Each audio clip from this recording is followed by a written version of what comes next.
बिस्मिल्लाहिर्रहमानिर्रहीम। अस्सलाम वालेकुम। और फिर एक दिन हम दोनों अगली पोस्टों पर जाने के लिए तैयार खड़े थे। दोनों ने मुख्तलिफ पोस्टों पर जाना था। घर से दूरी के साथ अब हमें एक दूसरे से दूरी का दुख भी झेलना था। 4-4.5 साल की रफाकत ने हमें एक दूसरे के बहुत करीब कर दिया था। इत्मीनान था तो सिर्फ इतना कि ये जुदाई आर्जी थी। सर्दी बहुत ज़्यादा थी। गर्म लिबास भी हमारी कपकपी दूर करने में नाकाम हो रहे थे। लेकिन ये सर्दी हमारे लिए नई नहीं थी। इससे पहले भी हम मस्तौर, जो कि गिलगित की तहसील है, के मज़ाफ़ात में मौजूद स्कूल में इस इलाके के मुतल्लिक एक खसूसी कोर्स कर चुके थे। अमजद की पार्टी बटालियन हेडक्वार्टर से ही दूसरे रास्ते पर रवाना हो गई, जबकि मैं अपनी पार्टी के साथ उससे मुखालिफ जानिब रवाना हो गया।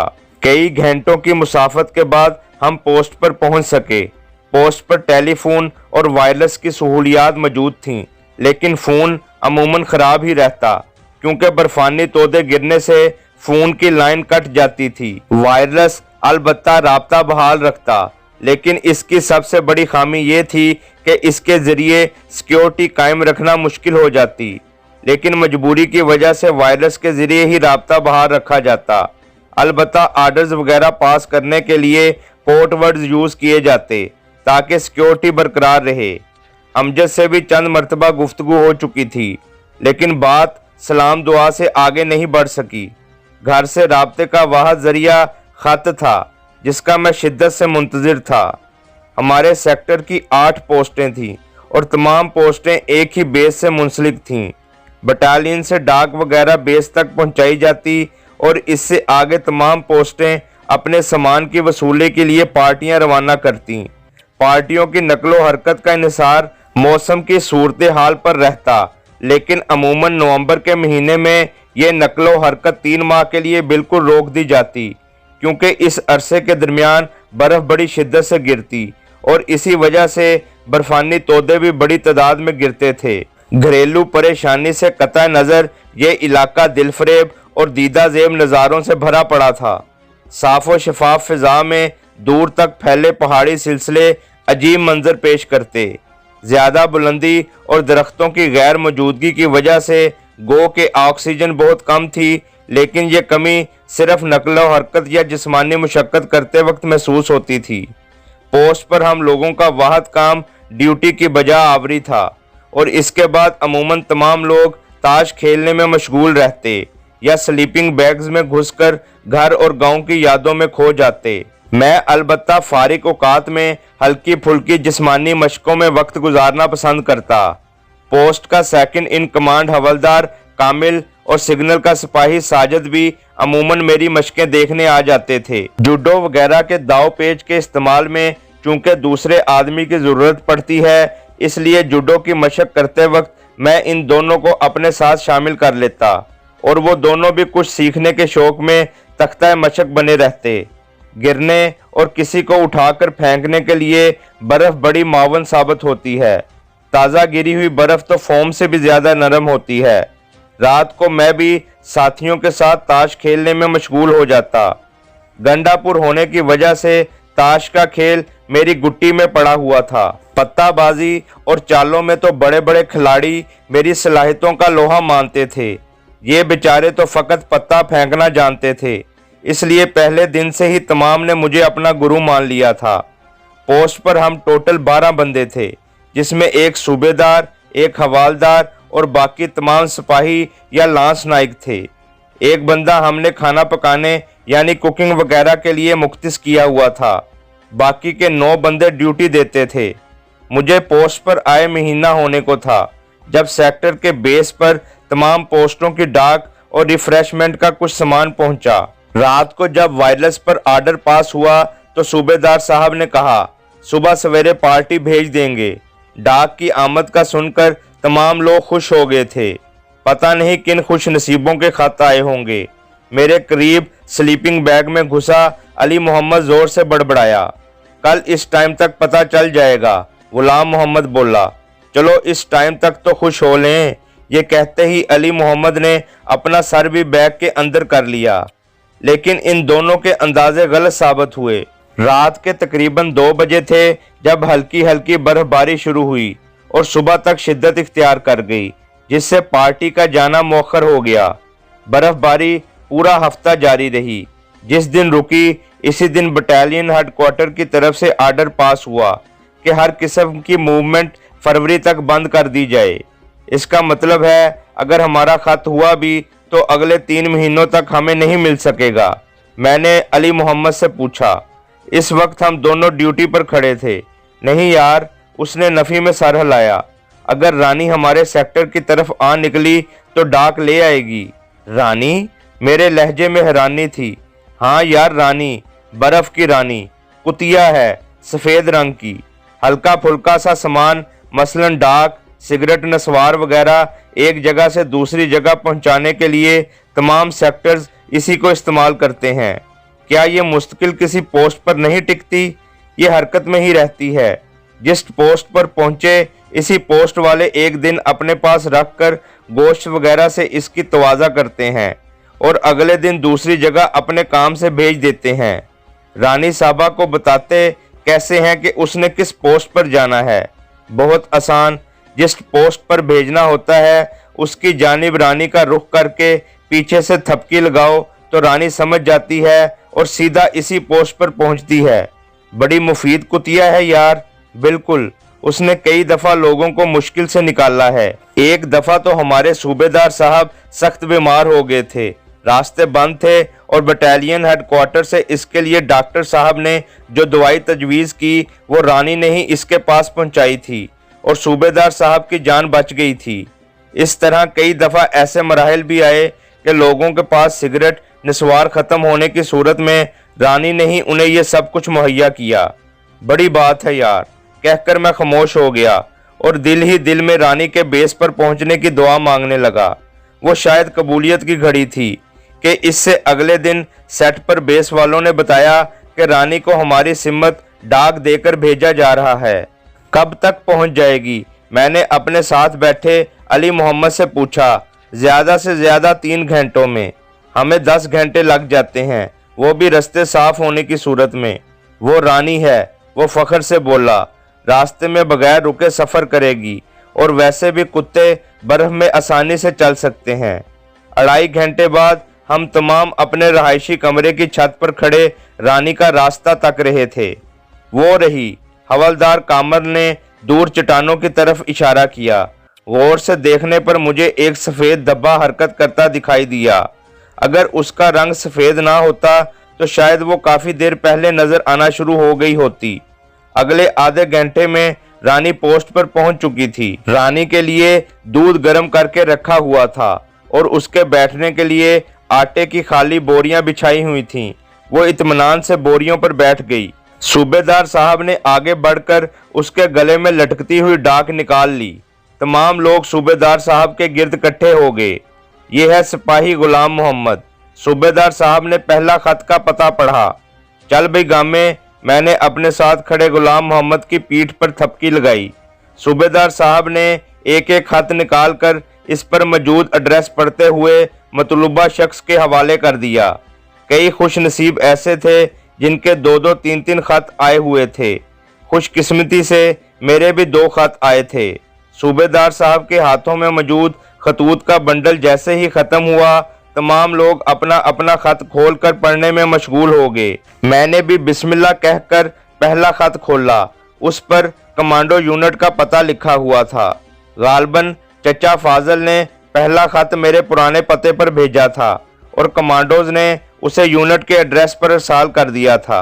खत में सलाम दुआ के बाद चचा फाजल ने जिरगे की कार्रवाई के मुतल्लिक लिखा था कि जिरगे ने हमारे हक में फैसला दिया है और चौधरी अनवर को मुंह की खाना पड़ी। खत पढ़कर मुझे दिली खुशी हुई, लेकिन ये खुशी दूसरा खत पढ़कर तशवीश में बदल गई। यह पहले खत के मुकाबले में मुख्तसर था। चचा ने लिखा था, जितनी जल्दी हो सके छुट्टी लेकर घर पहुंचूं, हालात बहुत ख़राब हैं। मैं ताकीदन दोबारा लिख रहा हूं कि ख़त मिलते ही रवाना हो जाना, चाहे छुट्टी मिले या ना मिले।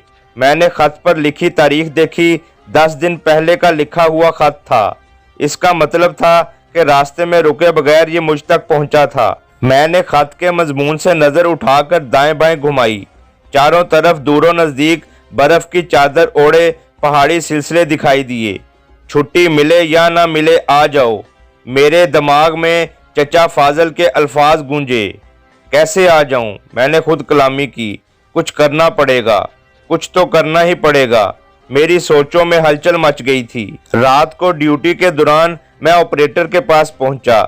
सिग्नल मैन साजिद ड्यूटी पर बैठा था। मैंने उसको कहा, साजिद भाई आज सर्दी बहुत ज़्यादा है, अगर आप 10-12 मिनट के लिए बाहर चले जाएं तो मैं ज़रा गर्म हो लूं। क्यों नहीं, वो खुश दिली से बोला और राइफल लेकर बाहर चला गया। उसके बाहर जाते ही मैंने वायरलेस का रिसीवर पकड़ा और अमजद की पोस्ट को पुकारा। Top 3 for Liaquat over. Liaquat Amjad की पोस्ट का फर्जी नाम था। Liaquat for top 3 send your message over. Nickname Amjad को बुलाओ over. Wait over. Amjad over. चंद लम्हों बाद रिसीवर से अमजद की आवाज़ गूंजी, अमजद तुम्हारा लास्ट नंबर ओवर। मैंने अमजद से कोड वर्ड्स में कहा और इसका साफ मतलब था कि कोई खुफिया बात है और अमजद अपने आर्मी नंबर के लास्ट 4 फिगर्स पर मुश्तमिल सेट की फ्रिक्वेंसी इस्तेमाल करे। इस तरह एक तो बटालियन में हमारी बातें नहीं सुनी जा सकती थी और दूसरे अमजद भी अपने साथ मौजूद ऑपरेटर को किसी बहाने दाएं बाएं कर सकता था। मैंने मतलूबा फ्रिक्वेंसी सेट की। चंद ही लम्हों बाद अमजद की आवाज़ आई, जानी ओवर। Yes over. बोलो क्या बात है? मैंने ऑपरेटर को चाय बनाने के लिए भेज दिया है ओवर। और मैंने मुख्तसरन उसको खत की आमद और अपने अंदेशों के मुतल्लिक बता दिया। ठीक है, पर तू करना क्या चाहता है ओवर। मेरी सारी बात सुनकर उसने पूछा, मैं घर जाना चाहता हूँ ओवर। मुश्किल बल्कि नामुमकिन है ओवर। यार कोई तरकीब सोचो, मुझे लगता है घर में कोई हादसा पेश आ गया है ओवर। अल्लाह खैर करेगा, अभी रास्तों पर चलना भी तो मुश्किल है ना ओवर। माजे यार मैं आज रात को यहाँ से निकल जाऊंगा, आगे अल्लाह मालिक है ओवर। यार बटालियन हेडक्वार्टर बात करो, शायद कोई सूरत निकल आए ओवर। कोई सूरत भी नहीं निकल सकती, तमाम रास्ते बंद हैं और हेलीकॉप्टर का पोस्ट पर पहुंचना यूं भी नामुमकिन है। मेरे लिए कमांडिंग ऑफिसर 10 बंदों की कुर्बानी तो नहीं दे सकता ओवर। तूने जरूर अपनी जान से खेलना है ओवर। अमजद की झुलाई हुई आवाज आई, मेरी कामयाबी के लिए दुआ करना ओवर। यार जानी अगर ऐसा है तो मैं भी तेरे साथ चलता हूँ ओवर। नहीं, मैंने सख्ती से उसकी बात रद्द की। तुम मत जाओ, अपने वक्त पर छुट्टी लेकर ही जाना, ये ना हो हम दोनों बर्फ में फंस कर अल्लाह को प्यारे हो जाएं। दुश्मन से बदला कौन लेगा ओवर। ठीक है, घर पहुंचते ही खत जरूर लिखना वरना मुझे परेशानी रहेगी ओवर। ओवर एंड ऑल कहकर मैंने राब्ता खत्म किया और बाहर आकर साजिद से राइफल पकड़कर ड्यूटी पर खड़ा हो गया। रात के 9 बज रहे थे। 10 बजे मेरी ड्यूटी खत्म होना थी। ड्यूटी के लिए दोबारा मैंने 2 बजे उठना था। रहायशी कमरे में तमाम लोग जाग रहे थे। अहमद अली नामी लड़के का बच्चा पैदा हुआ था और इसकी खुशी में गाने बजाने की महफिल शुरू थी। कुक अंडों का हलवा, कबाब, पकोड़े और चावलों की तैयारी में मशगूल था। अली मोहम्मद इसका हाथ बटा रहा था। 10 बजे मैंने ड्यूटी खत्म की, कमरे में जाकर अपना पिट्ठू उठाया और स्टोर में घुस गया। किसी की भी तवज्जो मेरी सिमत नहीं हुई क्योंकि उस वक्त तमाम साथी हवलदार कामल की तरफ मुतवज्जा थे जो अपनी सुरीली आवाज में कोई गाना गा रहा था। मेरा जहन चूंकि डिस्टर्ब था इसलिए गानों के बोलों पर मैंने तवज्जो न दी। लैंप की रोशनी में मैंने रास्ते के लिए ज़रूरी सामान पिट्ठू में डाला और पिट्ठू तैयार करके स्टोर में रखकर कमरे में आकर चुपचाप स्लीपिंग बैग में घुस गया। घर के मुतल्लिक मुख्तलिफ किस्म के अंदेशों ने मुझे माहौल से लाताल्लुक सा कर दिया था। मैं नामालूम और कितनी देर इसी तरह सोचों में गुम रहता कि अचानक किसी ने स्लीपिंग बैग मेरे ऊपर से खींचा। सोगे क्या? मुझे खुशदिल खान की आवाज़ सुनाई दी। तबीयत तो ठीक है? हाँ यार, बस सर में दर्द है। खाना तैयार है, खाकर सो जाना, वो मेरा सर से लाता हुआ बोला। हाँ चलो। मैं उठ गया। मुझे भूख बिल्कुल ही नहीं थी लेकिन रास्ते की मुशक्क़तों और सोबतों को मद्देनजर रखते हुए कुछ ना कुछ खाना मैंने ज़रूरी समझा। खाना खाकर तमाम लोग एक मरतबा फिर ताश की बाजी जमाकर बैठ गए। मैं संतरी की बदली के लिए तैयार होने लगा ताकि वो खाना खा ले। उमर जान, तुम आराम करो, मैं चला जाता हूँ। खुशदिल खान ने मुझे तैयार होता देखकर आराम करने का मशवरा दिया, लेकिन मुझे नींद नहीं आ रही कहकर बाहर निकल आया। संतरी के कमरे में दाखिल होते ही राइफल दीवार के साथ खड़ी करके स्टोर में घुस गया। संतरी के खाना खाने से पहले मुझे निकल जाना था। मुझे पता था कि वापसी पर संतरी ने राइफल उठाकर अपनी ड्यूटी देनी शुरू कर देनी है, क्योंकि इससे पहले भी कई दफ़ा ऐसा हुआ था कि बदली करने वाला आदमी राइफल दीवार के साथ खड़ी करके दाएं बाएं हो गया हो। फ्रंट वाला संतरी अलबत्ता अपनी जगह से उस वक्त तक नहीं हिलता था जब तक उसकी बदली न आ जाती। पिट्ठू उठाकर मैं पोस्ट की मगरबी सिमत में मौजूद नाले की तरफ बढ़ गया। बर्फ अभी तक कच्ची थी, यानी उसमें पांव धंस रहे थे, वरना नाले में उतरने के लिए चंद मिनट ही लगते। जनवरी फरवरी में जब बर्फबारी सख्त हो जाती तो उतराई में चलने के बजाय फिसल कर जाना पड़ता और घंटों के सफर मिनटों में तय होते। मेरा और अमजद का इस इलाके में बहुत कम वक्त गुजरा था, लेकिन इसके बावजूद हम बर्फानी इलाके में रहने के तरीक़ेकार से अच्छी तरह वाकिफ थे, और इसकी वजह कमांडो सर्विस के दौरान किया जाने वाला वो कोर्स था जो हम दोनों ने स्कूल में किया था। टॉप 3 से बेस पर जाने के लिए अमूमन शुमाली जानिब का रास्ता इख्तियार किया जाता। मगरबी सिमत में उतरकर मैंने शुमाली नाले में ही सफ़र करना था, लेकिन इस तरफ बेस रास्ते में ना आता और मैं अपने संतरियों से बचकर निकल सकता था। कुप अंधेरा था और रास्ता नजर नहीं आ रहा था। धुंध की वजह से मैं सितारों को भी अपने गाइड के तौर पर इस्तेमाल नहीं कर सकता था। नाले में उतरते हुए मुझे पौना घंटा लग गया।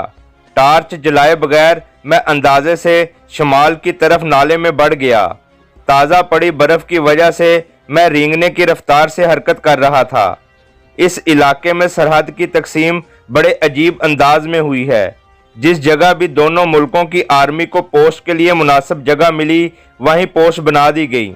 इसलिए कई जगह तो ऐसी हैं कि हमारी पोस्टें दुश्मन के इलाके में गहराई तक चली गई हैं और कहीं वो दूर तक हमारे इलाके में घुस आए हैं।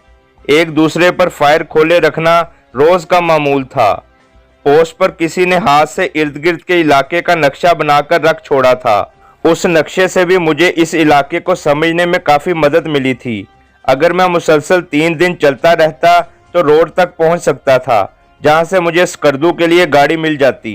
बर्फ गो नरम थी, लेकिन मेरे इरादों को मुतज़लज़ल करने में नाकाम रही। कुछ दूर आने के बाद रास्ता नीचे की तरफ उतरना शुरू हो गया और मेरी रफ्तार बढ़ गई। टॉप 3 से हमवार नजर आने वाला नाला अब ढलवान की तरह महसूस हो रहा था। मैं चलते चलते गांव के ख्यालों में खो गया। घर वालों के बारे में सोचकर रास्ते की दुश्वारी का एहसास मिट गया था। अब्बू जान, चचा जान और भाइयों की शक्लें मेरे दिमाग में घूम रही थीं। ना जाने इनमें से कौन मुझे वापसी पर ना मिलता। रास्ते में 1-2 मोड़ आए, लेकिन मैंने मगरबी सिमत ही इख्तियार की। पोस्ट पर अब तक मेरे भागने का पता चल गया होगा। मेरे जहन में सोच उभरी और तस्दीक के लिए मैंने अपनी घड़ी के चमकते डायल पर नजर दौड़ाई। सुइयां 2:30 बजने का ऐलान कर रही थी। मुझे चलते हुए तकरीबन 3 घंटे होने को थे। चंद लम्हों के लिए रुककर मैंने सांस दुरुस्त किया। पिट्ठू से वाटर बोतल निकालकर 1-2 घूंट पानी पिया और दोबारा चल पड़ा। मेरा इरादा था कि सुबह रोशनी होने के बाद अगर मौका मिले तो थोड़ी देर आराम करूं, वरना चलता रहूं। 2-3 दिनों का राशन मेरे पिट्ठू में था। सुबह आहिस्ता आहिस्ता तलू होने लगी, लेकिन धुंध की वजह से इर्द गिर्द के मंजर साफ नजर नहीं आ रहे थे। थोड़ी देर रुककर मैंने हल्का फुल्का नाश्ता किया और एक मर्तबा फिर नाक की सीध में चलना शुरू कर दिया। 11 बजे के करीब धुंध छटना शुरू हुई। मैंने अपने चारों तरफ नजर दौड़ाई ताकि बैठने के लिए कोई आड़ तलाश करूं। इस इलाके में किसी भी जगह 10-15 मिनट से ज्यादा बैठना मुश्किल हो जाता। इसलिए मैं अपने पिट्ठू में बर्फानी इलाके का मखसूस गर्म लिबास लाना ना भूला था। एक खो जैसी जगह देखकर मैंने पिट्ठू उतारा। इसमें गर्म जैकेट और पजामा निकालकर मैंने ऊपर ही पहन लिया। पिट्ठू बतौर तकिया सर के नीचे रखकर मैं बर्फ पर ही लंबा लेट गया। मुसलसल चलने की वजह से मैं थकन सी महसूस कर रहा था। धुंध मुकम्मल तौर पर गायब हो गई थी। लेटे लेटे ही मैंने दाएं बाएं नजर दौड़ाई ताकि देख सकूं कि कितना फासला मैं तय कर चुका हूं। मेरा अंदाज़ा था कि मैं बेस को काफ़ी पीछे छोड़ आया हूं, लेकिन लेटे हुए इर्द गिर्द के मनाजर मुझे नामानूस से लगे। मैं बेख्तियार उठ बैठा और ये देखकर मैं उछल पड़ा कि मैंने सरहद अबूर कर ली है और अब दुश्मन के इलाके में बैठा था। घर की परेशानी उस वक्त मेरे जहन से महव हो गई और मैं नई उलझन में पड़ गया। पीछे निगाह दौड़ाने पर मुझे नाले के दरमियान अपने पाँव के वाज़ेह निशान नजर आए और ये निशान दुश्मन को मेरी आमद से आगाह कर सकते थे। मैं एक मर्तबा फिर आड़ में हो गया और मौसम के खराब होने की दुआ मांगने लगा, मगर वो मौसम जो बगैर दुआ के ही अक्सर खराब रहता था, आज दुआ मांग के भी साफ ही रहा। अगर शाम तक मैं दुश्मन की नज़र से महफूज रहता तो अंधेरा होते ही मैं वापसी का सफ़र तय कर सकता था। घड़ी पर नज़र डाली, 12 बजने वाले थे। इस इलाके में शाम के 5 साढ़े 5 बजे के करीब अच्छा खासा अंधेरा छा जाता था और मैं इसी वक्त ही वापसी का सफ़र शुरू कर सकता था। जारी है।